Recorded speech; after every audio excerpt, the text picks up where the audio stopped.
Ready there, Ms. Sherby? We clicked on here?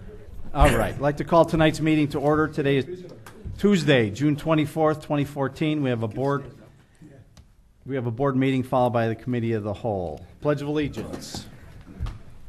I pledge allegiance to the flag of the United States of America and to the republic for which it stands, one nation, under God, indivisible, with liberty and justice for all. Ms. Sherby, please call the roll. Present. Present. Present. Present. Present. Present. We do have a quorum. Item number 4, presentations. Do we have any presentations this evening? We do not. Okay. Item number 5, public comments and questions. I do not see any public out there. Item 6, public hearings. I don't see anything for public hearings. No. Okay, our attorney has asked us to move item 10, the attorney's report, before the consent agenda, as there's some pressing news from the Attorney General regarding The Open Meetings Act. There we There's go. a recent opinion that was issued at the end of April that I've just become aware of. It involved a school district in Springfield. There was a complaint lodged with the public access counselor that there were multiple complaints regarding the particular action that this school board took. They voted on a contract in closed session, et cetera. But they ultimately came out a couple meetings later, voted on an employment separation agreement with their superintendent. They read the title of the resolution. They posted a copy of the separation agreement online. It was available in their packets that were distributed to the public, but when they called for the vote, they simply said a resolution to approve a separation agreement with so-and-so, their superintendent. The gist of it is it went to the circuit court. It got kicked back for give them the opportunity to demonstrate that they provided under the Open Meetings Act. You have to take a public vote. You have to state describe generally what you're voting on, and also provide other information that may assist the public. Well, in this case, the Attorney General's office said, well, you could have said what the separation agreement provided for in terms of pay, but they haven't given any other guideline regarding that. They just said other information that may assist the public in understanding what you're voting on. So, as of that opinion, since it's final and binding, we have a requirement to at least provide some descriptive term as to what everything is that you're voting on. Fortunately, you have your committee of the whole process, so these things are fully vetted at that stage. But I do need, especially with your consent agenda, I need to, when you move that, I'm going to go through the items that contain agreements or contracts. I'm not going to summarize what your minutes were. I mean, that makes absolutely no sense to me. You take minutes to summarize what happened at the prior meeting. I don't know how you give the public a summary of your minutes or some of your department reports. But in any event, what we need to do is when we call items, move and second the consent agenda, I'll go down the various letters that may contain contracts or agreements, give what I believe is a sufficient summary. Anything that involves a contract, I'm going to put the dollar amount out there. And then if we have active agenda items, we'll just treat those in the same manner as each of those come up. So I wanted to give you a heads up on that tonight before we hit the consent agenda and I start talking about stuff. Okay? Okay, I think that's Thank clear. Okay. Our next item is the consent agenda. Janet indicated that item F needs to be tabled at least at this point in time or put on for the next agenda, as she has not received that document from Regency. Janet, is that correct? Yes. Okay.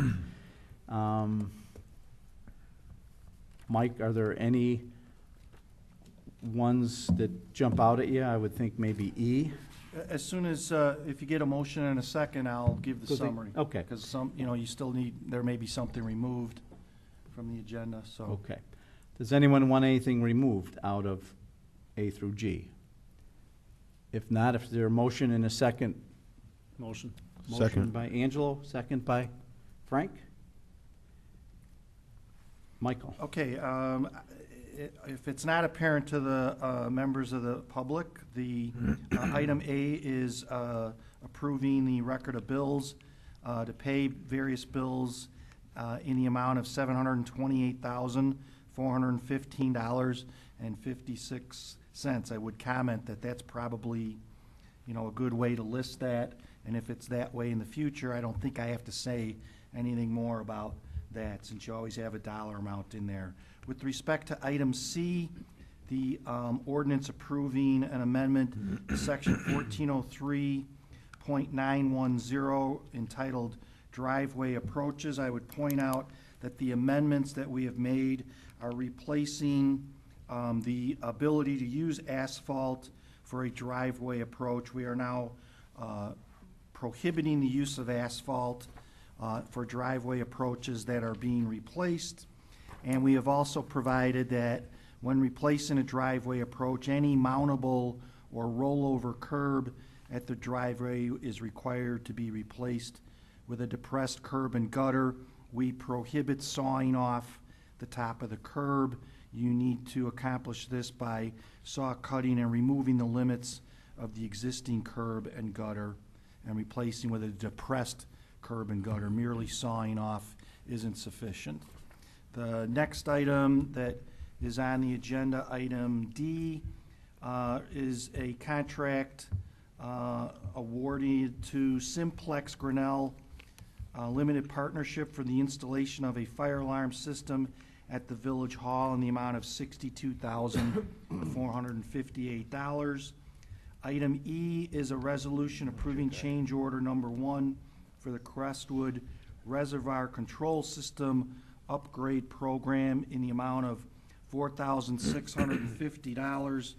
My recollection was that was some control panel, let me get the exact term. I know it allows you to read the levels of the Chlorine. chemicals. Chlorine. Come on, it's a remote read panel, that's what it is, correct? Okay.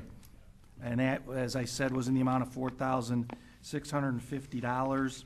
You also have an ordinance adopting an official comprehensive plan for the village. That was the subject of a public hearing, one or more public hearings, and this allows the framework for the village to implement through its zoning ordinance a plan for the comprehensive treatment of development and redevelopment in the village of Westchester.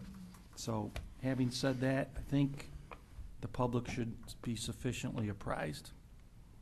Okay, there's a motion and a second on the floor for the approval. Is there any discussion on anything? If not, Sherby, please call the roll. Aye. Aye. Aye. Aye. Aye. Aye, motion carries. Item number 8 on the active agenda is a resolution authorizing the Open Meeting Act compliance officers within the Village of Westchester. I understand this item has not been placed on a prior cow due to the fact that our open meeting compliance officer has left the employ. So I'd ask for a motion and a second to go forward with this discussion. moved. Second. Tom and Paul. Roll call. Yes, it's an ordinance. I'm sorry, it's to a resolution. waive I'm the, sorry, you can vote, voice vote to waive the COW. All those in favor of waiving the cow for this, say aye. Aye. Any opposition, say no. Noting that there's no vote, it obviously passes by 2/3. The resolution concerns, you can vote by acclamation. Somebody want to move that? Motion second for the approval. Some second too. Okay, and Tommy and Paul? Okay, and this is for the- Molly is being replaced by Janet, Janet. essentially. So we should add that to the letter, that the village manager, Janet Matthijs, is going to assume that role. Okay. There's a motion and a second on the floor for the approval of Janet to assume that role. All in favor say aye. Aye. Any opposition say no. That carries as well. Janet, you're up. Just a few things to note. Still a few days left to get in your registration for the 4th of July parade if you haven't done so already. Those can be brought to the front office. And want to remind everybody, we have our first movie night on Thursday night. We're showing Frozen. A movie will start about 8:30, and at 7:30 we've got several of the characters who will be on hand. Anna, Elsa, and Olaf, I believe. So please try to come out for that. Just save the date for July 18th and 19th for our Blues and Barbecue Fest. Please. Thank you. Michael, anything else? that you Nothing wanna else share? under my. Board members, sustainability, anything coming up? No, nothing coming up yet. We had another successful event last weekend with the e-recycling. Took in a lot of TVs and computers and stuff like that, so Great. that's about it. Tommy, anything with the cab? I have nothing at this time. Economic? I wasn't able to attend our meeting, so I can't report. Okay. Nikki, anything to share? Police and fire are gonna be meeting tomorrow to finish up with our rules and regulations. Paul, you got some special event coming up this week as well, Thursday? Yeah, we got it on the same date. I wish we would have had different, but we don't. We have a concert coming up, 26th on Thursday. We are gonna host an Elvis Presley, an Engelbert Humperdinck, and a Tom Jones guy. So come on out and join us. It's gonna be a lot of fun. We start at 6 and we're gonna go to probably about 9:30. So each guy will do an hour act. So please, come on out and enjoy the music in the lot. Great. Thank you. Chief, anything? Hey, Oh, boy. you want 7:30?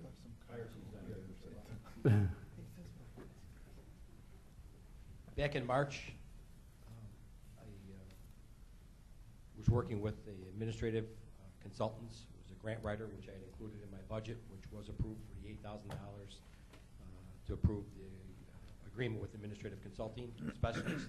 But back in March, he agreed to work with me prior to even approve the budget that he would do a freebie. We had applied because there was a timeline for Cook County Homeland Security, had some funds available to local municipalities, and we applied for a grant for $69,000. $33,000 would be for overtime for officers to go into tactical gear and patrol the parks in two-man teams throughout the summer and the fall. And we asked for a purchase of a new vehicle. Lo and behold, just last week we were informed by Homeland Security that they approved the $33,000 in overtime. They approved the car for $26,000. The only thing they didn't approve was the equipment for that car. So I would ask at a later date that the equipment come from the drug fund, because some of the things we'll be doing is suppressing drugs and any activity with gangs in our parks. That would be a permissible expense.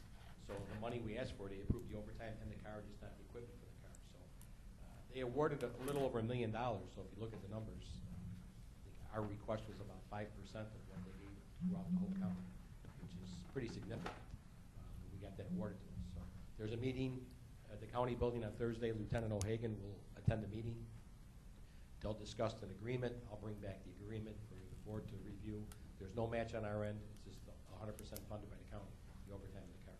So I think that was bravo to the our grant writer for crafting the wording, I think, that got the attention of the county, which is a good thing. And of course, we're pursuing other avenues for more grant money throughout the year. That was the first one we tried for. So that's that for the grant. Hey, John, Yes. weren't you trying to get a grant for the jackets? Yeah, for the vest we Yeah. will have, it's for, we need to replace all the bulletproof vests for all the sworn officers starting in 2015. Right. And I'm sure we'll get half of that matched. So if Excellent. the vest is like $600, we'll get 300, so if you do the math, the 300 on the 30 vest, we'll have to come up with half. But I'm sure that won't be an issue for Okay. us to be awarded that money. Right. Thank you. That's that's another thing we've applied for, U.S. Government. In fact, there was some testimony on Capitol Hill about the need for the money to be funded for local and city police departments throughout the United States, that they need to keep the money coming and flowing through the federal government to help law enforcement locally. So I without a doubt, will receive half the funding. Excellent. Just wait till later in the year to get the official nod. On the 11th of this month, we had 2 residential burglaries. One was on Bristol, one was on Norfolk. We had a train conductor who actually saw a couple suspects that he believed didn't look right, carrying like a pink object, which turned out to be a piggy bank.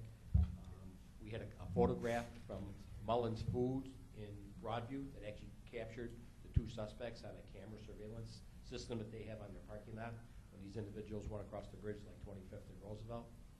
But since I've been here, I partnered up with Ari Walsh and Associates of Oak Brook. They're a private detective agency. They work with River Forest, Forest Park, Oak Park, and Berwyn on the examination of latent fingerprints. Right now, the current system in Illinois, if you find a latent fingerprint, say at the scene of a crime, you pick it, you lift it, you send it to a crime lab in the state of Illinois. It's prioritized. Burglary, legitimately, would probably sit for over a year before they return the results to us.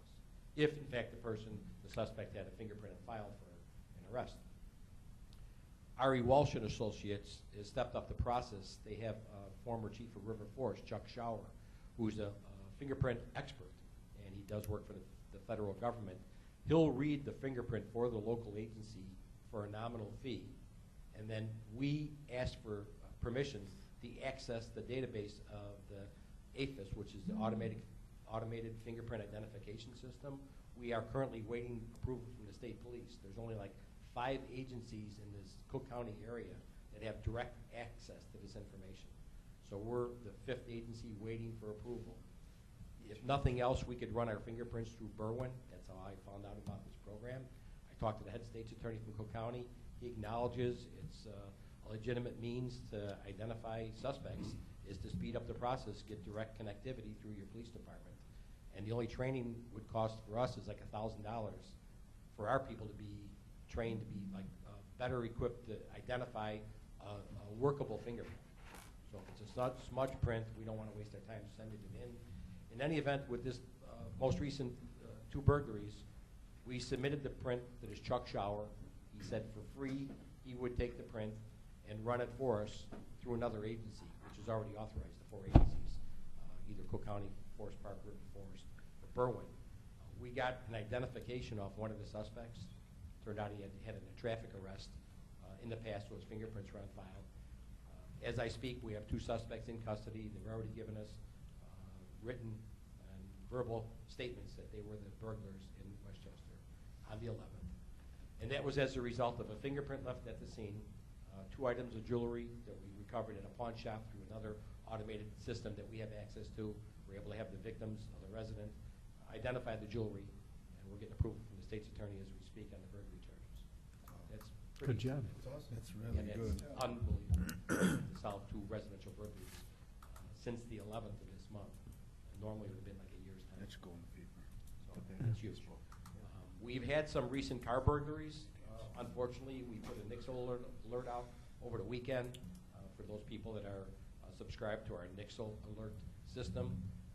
On the north side of town here, for a couple of nights, we've had unknown people entering cars that were unlocked and taking nonsense out of the cars. Spare change, cigarettes, nothing of any great value.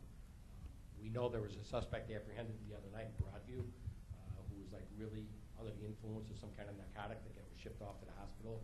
We tried to interview the individual. He's over at Loyola. They don't think he was our suspect in our car burglaries, but ever since he was apprehended the other night, our car burglaries have stopped. But, they're not breaking into the cars. They're entering the unlocked cars. And so we're trying to encourage people to keep locking their car doors. It's pretty simple. They're not going to break a window. They're not going to bring attention to themselves. 1 out of every 5 cars, they might pull the door handle, find it open, and go in there and take a garage door opener, whatever's in there, sunglasses, nothing of any great value. So we're going to keep, telling the people, reminding them in the newsletter and the next alerts to keep their cars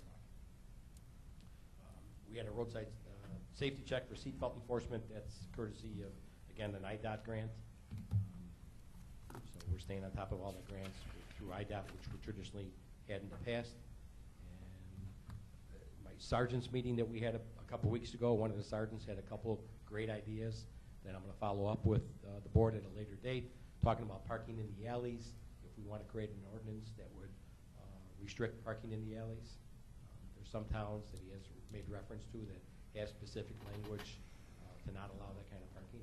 And I know there's issues with aprons on, garages and things where it might be their own private property. I don't know if the board would ever entertain wanting to pursue something like that, but these are the kind of ideas when they came up with the idea for the stop sign. They also suggested maybe that we encourage, or nothing else, maybe mandate that the people put their addresses on their garages. Like in some municipalities, when you sell your house, do an inspection, it's required. I had to do it at my mom's house when I sold it in Melrose Park. You wanted to, so when the officers in the alley, they know where they're at as far as an address. And then they said, they had mentioned about garage sales, and I know we're always chasing people down with their signs for garage sales. One of the suggestions was that you require these people to put up like a $50 fee. They get it refunded to them, and if we don't have any problems, we don't have to take any corrective action. We have to take any signs down. They get you $50 back. Just a couple ideas. They're at least, thinking of things other than just the traditional police things that would make it a better community, which I think is bravo to the officers when they come up with these ideas. It's something, food for thought, that we can talk about here. And later, at the next meeting, I'll be talking about the disposal of some cars, and that's all I have right now. Thanks, Jen. Maureen. That's a tough act to follow.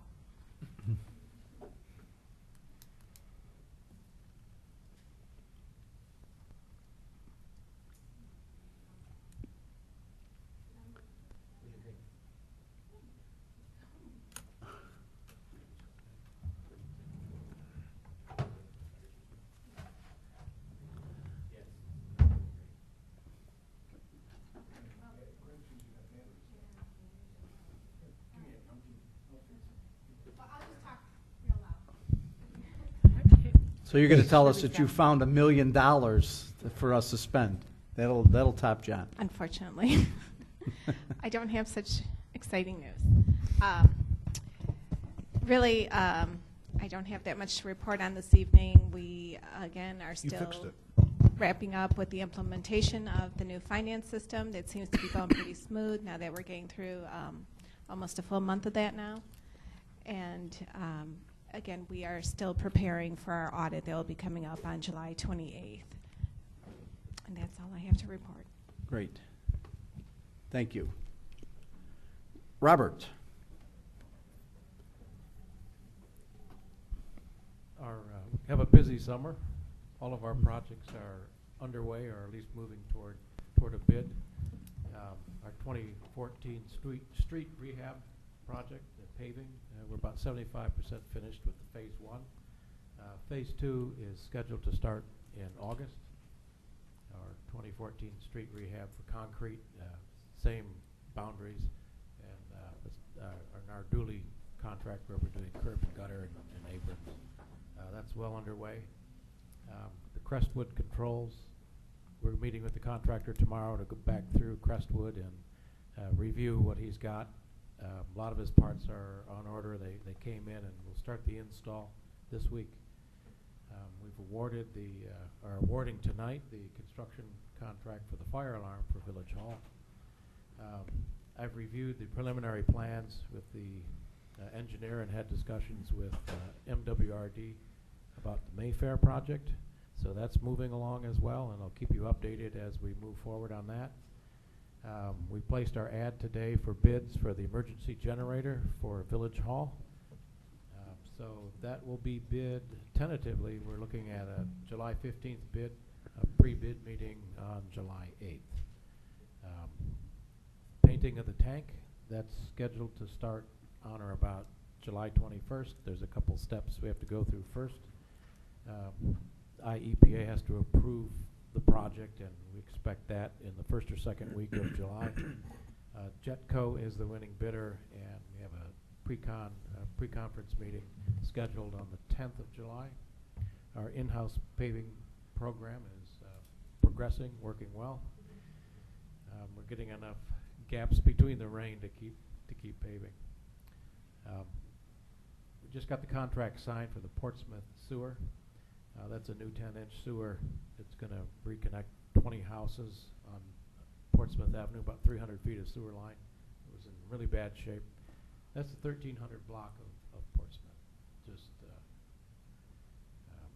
it's about a half a block of reconstruction. And just on the side, part of our O&M, our street sweeper is down, so we've had to delay our street sweeping program a little bit. So we're down 3-4 days, bearing seized up on the broom. So they're doing a replacement now. Great. Robert, Good. one thing, I've got a couple calls about by the tower over there that the trucks going in and out are using the parking lot, what is that, to the north of the tower? And the gentleman that owns that building there, I don't know if he might have called you, Sam, or something. Kayleen's moving out. Is she? The leather. The leather one's moving out? He's moving to Westmont. Okay, and I've gotten a few calls from a few other people there saying that the trucks are ripping up the parking lot and making a mess and whatever it is. I know in the past we tried to open that front gate to come in that front way, but we can't make the bend because we couldn't come back on the dump and we couldn't go past where they have the antennas, the box for the antennas that's up on the towers. So we are getting some complaints about the trucks going back and forth. Could be our end loader going back and forth, could be, our guys going back and forth, but he is complaining about the parking lot that we're ripping it up. So would you do us a favor and kind of look at it and see what it is about and see if there's any problems that we have caused, and then maybe we could talk about how we can correct them. Yeah, there may be a couple of potholes back there. I mean, that's, from what I understand, that's an easement that eases us out from whatever to that. I know in 2010, we tried to widen so they could access the gate off of Enterprise. And when you got in, make a left, it's just too Go to the tight. south. You can't cut into the dump anymore. Yeah, That's we cut in and put the cement blocks up there, but it's hard to make that turn coming out the other way. Yeah, even when I did it, Yeah. Sam, I cut into it even further, Yeah. and we're at the point where you can't go any further. No, we're That's it. touching the cap. Yeah, you can't touch it, so. So, If we could just look at it, make sure, see what's going on, if you let me know, I can get back to them and. Part of what was happening is we've had the private telecommunication firms come in to remove their equipment. And they've been coming in and out of there on a much greater frequency than we have to remove all the equipment so we can paint the Yeah. tower. So that might be part of. I think part of that is the because what we've done is the majority of the drop-off boxes, as a result of Mr. Mullen with the Kaleen Leathers, Right. we had all those drop back here. That's why they're back here. They used to be out at the tower because of a lot of the mud and things of that nature. When Waste Management came in and picked them up, we tried to make some accommodations there. So that may be something new. But there were some areas that I thought had a few holes and gravel pulled up around there, so Oh, we could look into take a that. peek at it. And if you've received specific complaints, you could pass them on written to me so I can follow up on that. I haven't received any calls, so Yeah, apparently they're calling As a you. matter of fact, I actually got it Monday night at the car show, so Okay, yeah, we'd be happy to look into them. not a problem. Melissa hiding on the corner there. Good evening. Just wanted to let you all know that Mariano's is progressing. They've been calling in a lot for inspections for concrete work, so that project is progressing. And also, we issued permits for the new Sherwin-Williams on Cermak Road that I think there was a resident here last week, or last meeting about. That's really all I have to report tonight. Molly and I went up to Panera last week on one of her last days in that, and Mr. Higginbottom from Regency, I can't, what's? Webenmeyer. Webenmeyer, kind of close. Came up to us and, actually I thought he was Matt Hendy, but it wasn't. He was the, Did you make that? well, you know what, he looks like Andrew McCarthy, and it kind of threw me for a loop there. But anyway, nonetheless, I asked him how it was going, blah, blah, blah, and I asked him if the timeline was still in effect mid-October, but I wouldn't be surprised that if it might be a early November date, just by some conversations of times and things like that. So the other question I have, and maybe you know, the permit fees, just ballpark that, since we have lost some income as a result of them closing in, obviously, January 1, have we recouped some permit fees? And if you have a general amount of where we are I right don't now? have the exact number. No, it but doesn't have to be exact. Ballpark is fine with me. It was over 200 grand. So we have received 200 grand. No, we haven't. They, Not received, they only it's made been a sent. partial payment. Partial, on it. okay, so is 200 pretty much what you think the whole project will be worth? Yeah. Okay, so, Well, this is just the interior remodel portion. okay, They still have the balance of the center to come in for permits for, including those facade and landscape improvements, the sign permit fees, and also, and my question is, the guesstimate of, in permit fees, what you think we're going to be receiving per the project versus what we've lost as far as Dominic's is concerned. Because Dominic's was about $1.60 in Yes. permit fees, or in sales tax revenue that obviously we're losing because the business isn't there anymore. But if we're offsetting that by the permit fees, then we're still on the positive side. well, that number that I just said is just for the interior remodel. So there's more permitting fees that'll be coming in. Okay, so we should be ahead of the game at what I'm trying to convey. Great. Sam, given the status of the indemnification agreement that we took off the agenda tonight, have they installed that dock yet? No. No. So then I'd hold them up until they sign that, because that's really critical that we get that indemnification agreement. So hopefully they'll have it at the next meeting. I thought, they got to give us the name of their corporate entity, Well, they wanted the to make state some- that they're incorporated in, and who their contact person is. Yeah, they're not really hard questions. They had said that they wanted to make some minor changes, and the document that they sent back to me was the same document that I sent to them, so it's just Yeah, but they coordinating back still and had the forth blanks between- in them, though. Yeah. The blanks that Yeah, we they gave fill them in to the fill blanks. in, they came back with the blanks, so, okay. I'm just saying, don't let them install the dock over the water line until we get the indemnification agreement executed, so, thank you. Great. Jimmy, I understand you've been doing a little cleanup. Yeah, we caught a little water at the firehouse, so we won the battle at this point, so. From where, Jim, do you? Our back area, in that back Down the door into steps? the kitchen, yeah. We kept sandbags on hand, we got them in, but we were Awesome. already fighting a upstream battle, literally, so, we're all cleaned up and good over there, nothing that can't be dried out, so, we're good. Other than that, Anything else to report? you know what, I did want to say, I got a real nice letter, I'm not going to read it, but from Elmhurst Hospital about our medics using our 12-lead capabilities and how quickly they got a patient up to the cath lab.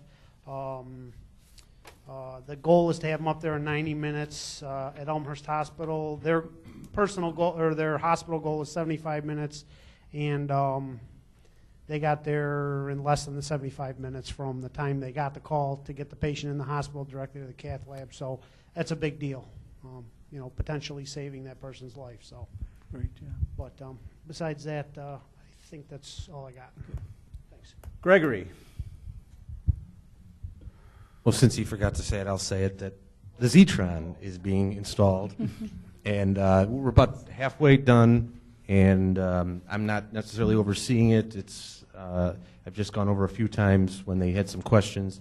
I'll be a little bit more involved, hopefully, when they finalize the project, get everything.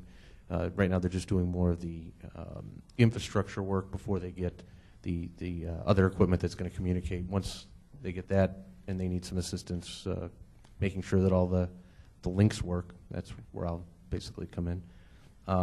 Meeting tomorrow with Brian Grippo and the individuals from the Crestwood installation to show Brian and show the installers how we want to remotely access the information that will be installed there.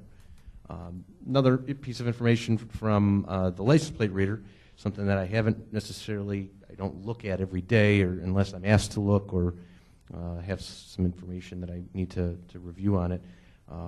We've got about 300,000 plates since February that have been captured. I've been able to count 24 arrests, just over 24 arrests. I know there's been more, but there's no way to identify it without looking at each and every report. So hopefully at some point we can get some better figures on that, but that at least 24 arrests have been directly associated with the license plate recognition system and the information that it's pulled up for them.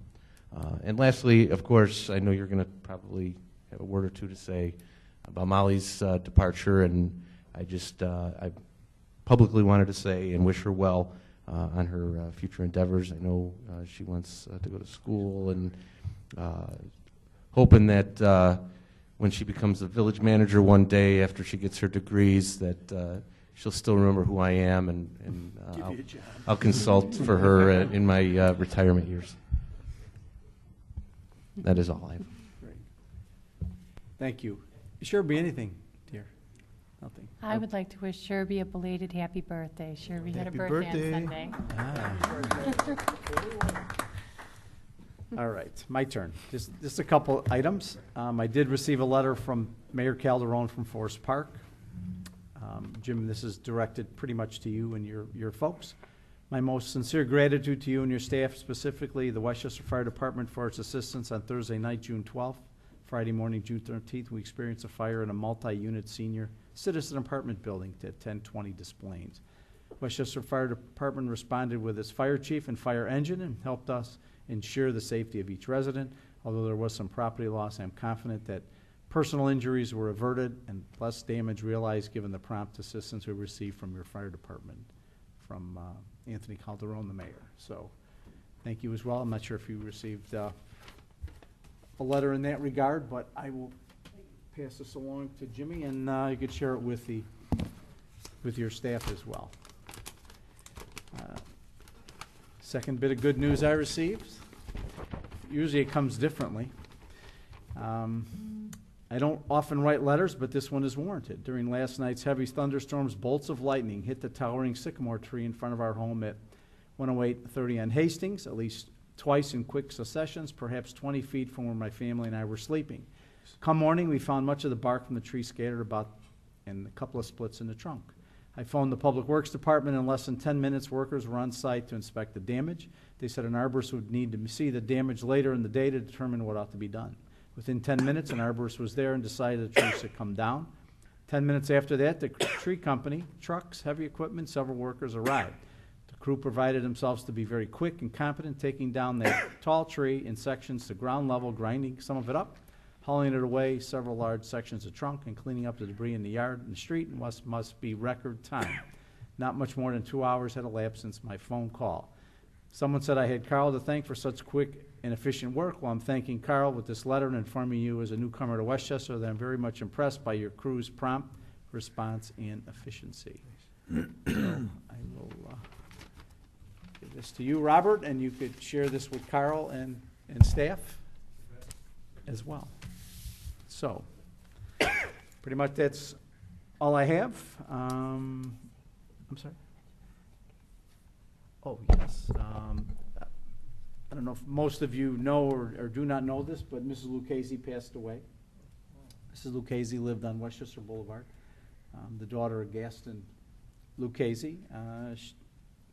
She was here for the 9/11 ceremony in a wheelchair. She had cancer, and she was moved to Missouri via her niece, and unfortunately succumbed last week.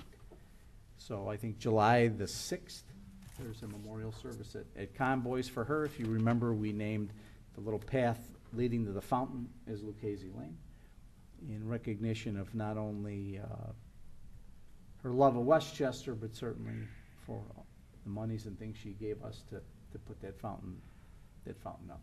So I would ask to remember her in our prayers. She's a wonderful lady, a school teacher, historian of Westchester. And she'll be missed by us. Her smile, she was Person of the Year that we selected this year before. Greg mentioned it, it's, about Molly leaving. There's a hole in all of our hearts. I can tell you that. She, to me, was like the daughter I never had. And anything you threw at her, she did, and did excellent. And never complained about really anything.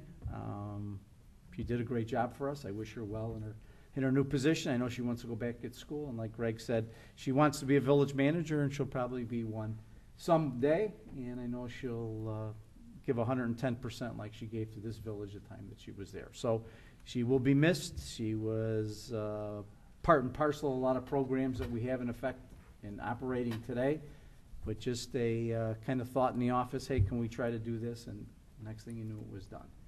So very efficient young lady, and certainly wish her well. So, go ahead, you had something. I would just like to bring up one thing I don't believe was emphasized in the Public Works thing.